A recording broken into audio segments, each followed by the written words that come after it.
Baik, Assalamualaikum warahmatullahi wabarakatuh. Waalaikumsalam warahmatullahi wabarakatuh. Kami dari kelompok 2 akan mempresentasikan hasil dari identifikasi isu kami, yaitu ada 3, money laundry, airspeak, dan proxywar. Berikut PPT-nya. Silakan Mbak Cia. Jadi,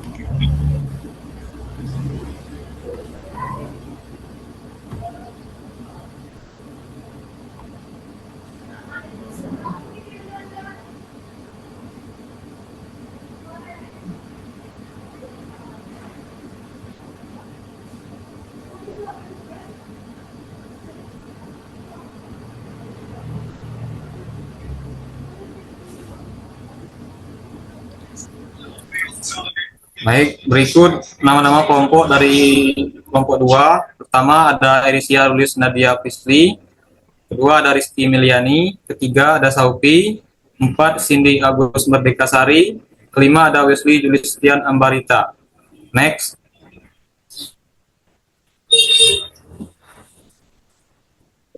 Baik, ini identifikasi isu kami yang pertama, yaitu money laundry.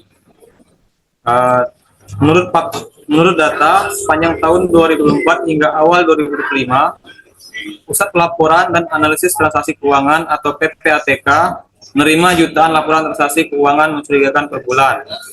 Faktanya sepanjang tahun 2024 hingga awal 2025, Pusat Pelaporan dan Analisis Transaksi Keuangan menerima jutaan laporan transaksi keuangan mencurigakan per bulan. Penggunaan virtual currency atau aset kripto, transaksi judi online, dan pencucian uang melalui sektor properti seperti jasa penukaran uang, upah, didominasi oleh profil wira swasta, pejabat pemerintah, dan pegawai swasta melalui perusahaan cangkang. Dampak yang ditimbulkan ada 3. Pertama, hilangnya pendapatan negara. Penggelapan pajak seringkali beriringan dengan pencucian uang, mengurangi anggaran untuk fasilitas publik. Kedua, peningkatan biaya penegakan hukum. Negara harus mengalokasikan anggaran besar untuk sistem pengawasan, audit, dan proses peradilan. 3. Transaksi keuangan lintas negara menjadi lebih mahal dan sulit karena pengawasan yang ketat dari bank global. Oke, selanjutnya akan diteruskan oleh rekan saya. Silakan, Pak. Baik, terima kasih. Saya akan melanjutkan hasil identifikasi isu. Yang kedua yaitu headspace. Data yang kami dapatkan sejak tahun 2018 hingga April 2021, Kekominfo telah menangani atau memblokir 3.640 konten ujaran kebencian berbasis SARA. Faktanya, kurang optimalnya literasi digital dalam maraknya kasus hate speech atau ujaran kebencian di media sosial di Indonesia. Kasus hate speech atau ujaran kebencian marak di media sosial seringkali terkait SARA dan popularisasi politik. Polri mencatat 3.325 kasus pada 2017 dan pemerintah Indonesia menemukan 3 juta konten negatif termasuk hate speech dan hoax awal 2023 menurut sumber majalah Pusat Analisis Keparlemenan Badan Keahlian DPR RI tahun 2023. Sementara itu dampak yang dihasilkan dari hal tersebut yaitu memicu konflik antar individu atau kelompok, merusak persatuan dan memicu kericuhan, menciptakan label negatif terhadap kelompok tertentu, keresahan di tengah masyarakat yang terpecah belah. Sementara hanya itu saja dari head speech. Mungkin isu yang terakhir akan disampaikan oleh rekan selanjutnya. Terima kasih. Oke, selanjutnya isu yang ketiga, proxy war. Data perkiraan 100.000 sampai 200.000 korban jiwa dan banyak kasus pengungsian besar-besaran setelah referendum 1999. Sumber dokumen resmi UNAMID dan Arsip Perserikatan Bangsa-Bangsa, United National Digital Library. Faktanya, Timur Timur resmi menjadi negara bernama Timor Leste pada tanggal 20 Mei 2002. Dampak dari isu tersebut, pengungsian besar-besaran ke Nusa Tenggara Timur, kerusakan infrastruktur pasca referendum 1999, dan ketidakstabilan ekonomi wilayah perbatasan. Next. Oke, setelah memetakan dampak, fakta dan data dari masing-masing isu tersebut, selanjutnya kami melakukan proses seleksi untuk menentukan isu yang paling prioritas. Adapun isu yang pertama, kurang efektifnya sistem deteksi transaksi mencurigakan pada penyediaan jasa keuangan seperti kurva money changer. Adapun penilaiannya menggunakan APKL, yaitu aktual, problematik, kalayak, dan layak. Di isu pertama, aktual mendapatkan poin 3, problematik 3, kalayak 4, dan layak 3. Isu yang kedua, kurangnya optimal literasi digital dalam kasus hate speech, uraian kebencian di media sosial di Indonesia. Di sini isu ini memiliki nilai paling tinggi, mendapatkan nilai aktual 5, problematik 5, kalayak 5, dan layak 4. Dan yang terakhir, tidak efektifnya pengelolaan diplomasi internasional dalam merespon tekanan di isu HAM terkait konflik Timur Leste. Dan nilainya bisa kita lihat seperti di tabel, aktual 1, problematik 1, kalayak 1, dan layak 2, dan layak 1. Jumlahnya, poin isu yang 1, 13, isu kedua 19, dan isu ketiga itu 5. Dan kita bisa lihat di rankingnya, isu yang kedua mendapatkan poin yang tertinggi. Setelah mendapatkan isu yang prioritas, yaitu isu kurangnya optimal literasi digital, kami mencari akar permasalahan secara lebih mendalam dengan menggunakan teknik fishbone yang akan dijelaskan oleh Mbak Rizky.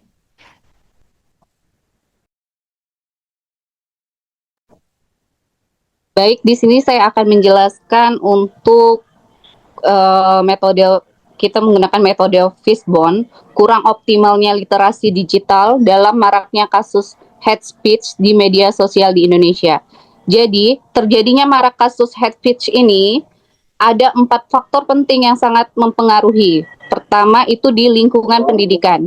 Di lingkungan pendidikan itu, kurangnya kurikulum literasi digital di sekolah, minimnya pendidikan etika bermedia sosial, kemudian ada di faktor lingkungan keluarga, kurangnya pengawasan orang tua terhadap penggunaan media sosial, orang tua belum memiliki pemahaman literasi digital yang memadai, kemudian ada pengaruh di individu itu sendiri, rendahnya kesadaran hukum tentang konsekuensi hate speech, kurangnya kemampuan berpikir kritis dalam menyaring informasi.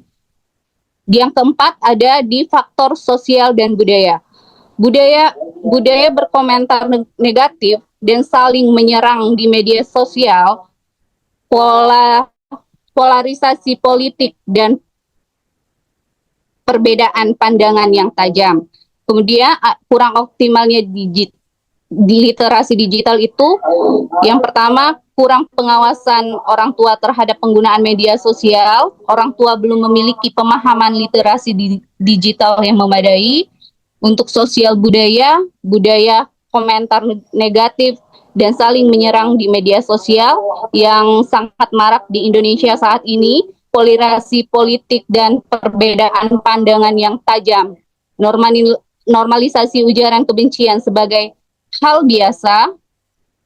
Di dalam faktor teknologi dan platform, algoritma media yang memperkuat konten proaktif, kurangnya moderasi konten secara cepat dan tegas, kemudahan membuat akun anonim atau akun palsu, dan yang keempat itu ada di regulasi dan penegakan hukum, kurangnya sosialisasi aturan hukum terkait ujaran kebencian, rendahnya pelaporan kasus oleh masyarakat.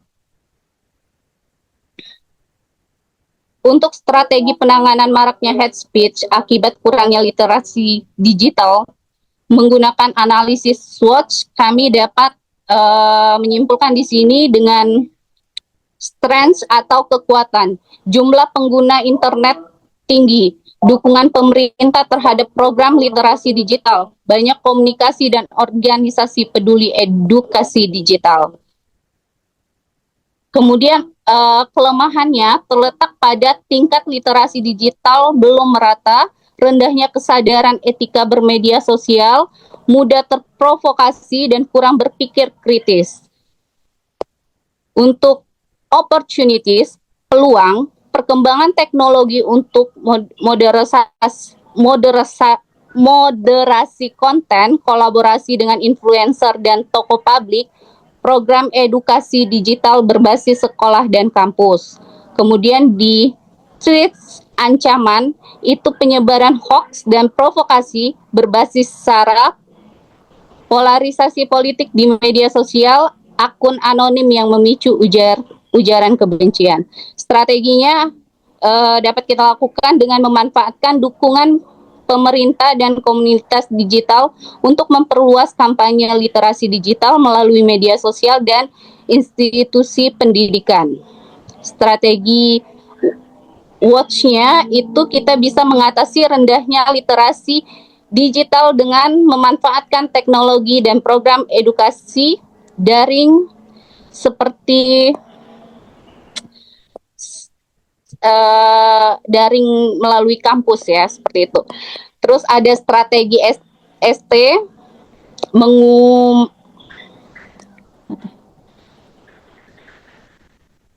mengutamakan kekuatan regulasi dan komunitas untuk melawan penyebaran hoax serta memperkuat moderasi konten di media sosial. Strategi WT di sini kita bisa meningkatkan pendidikan etika digital dan kesadaran hukum guna mencegah masyarakat mudah terprovokasi dan terlibat dalam hate speech. Sekian dari saya. Selanjutnya bisa dilanjutkan oleh rekan kami.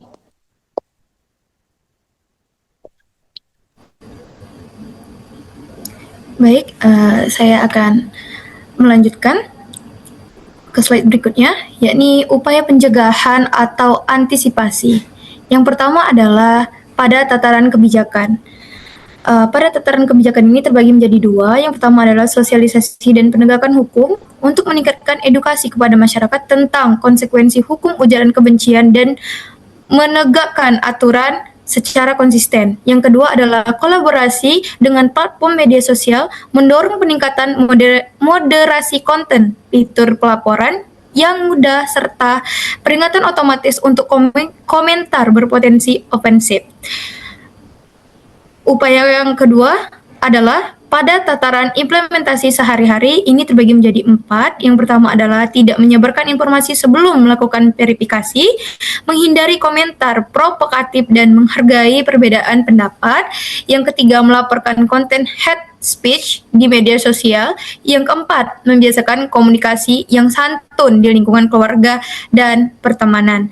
Dan yang terakhir adalah peran kami, peran kita atau peran saya, peran individu. Ini terbagi menjadi beberapa bagian. Yang pertama adalah pengguna media sosial yang bijak dan bertanggung jawab. Yang kedua, mengedukasi teman atau lingkungan sekitar tentang pentingnya literasi digital. Yang ketiga adalah aktif menyebarkan konten positif dan menolak ujaran kebencian. Dan yang keempat adalah tidak diam terhadap ujaran kebencian, tetapi melaporkan melalui fitur yang tersedia di media sosial. Dan yang terakhir adalah menjadi bagian dari solusi dengan menciptakan ruang digital yang lebih aman, santun, dan beretika. Terima kasih. Itu saja dari saya. Kembali ke moderator.